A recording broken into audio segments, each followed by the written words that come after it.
every dollar of it. Not the taxpayers of America, but British Petroleum. They're the ones who have to foot the bill here for their mistake, for their accident, and the damage they've caused.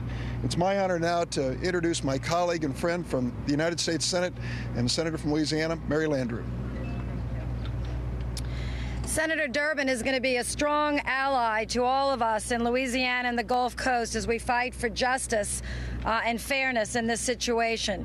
Secretary Salazar has been an extraordinary leader, and Secretary Napolitano as the commander of this situation. As they've both described, this is unprecedented, and they are putting the full force of their offices, their departments, and all the assets of the federal government to tackle this problem. Secretary Salazar recognizes, as he said, that BP is responsible. But I recognize that the federal government is in charge of this situation, and he is pressing BP at every level with every scientist at his disposal and every engineer available to him and to the Secretary to get this well shut at the earliest possible convenience, or the earliest possible date, not a convenience, earliest possible date. And they are doing that. I hope it could be done today, if not in the next few days. Secondly, we need all to do a better job of processing these claims. There were some very emotional pleas today, but I've heard them before. I've been here a half a dozen times and on the phone with hundreds of Louisianians and people from around the Gulf Coast. I want to say again, if you made $50,000 last year and you can't work this year, BP is going to write you a check for $50,000. If your business made $1 million last year and you can't make that $1 million this year, BP is going to make your business whole. There is no question in my mind or the minds of these senators or these leaders up here who will pay this bill, to individuals, to businesses, to parishes, to the state, and to the federal government resources that have been spent to date. So I wanted to just, clear that up because there's still some uncertainty. We're working the details of that out, but those bills will be paid in full.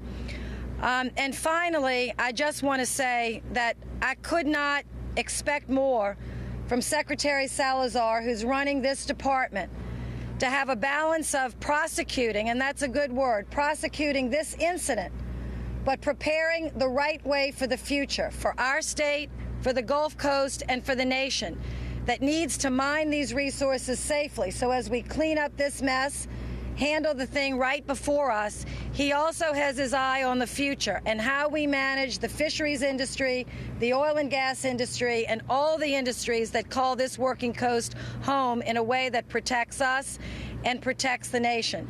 So I thank him for that balance and thank Secretary Napolitano for her leadership, too, and call on Senator Vitter from Louisiana.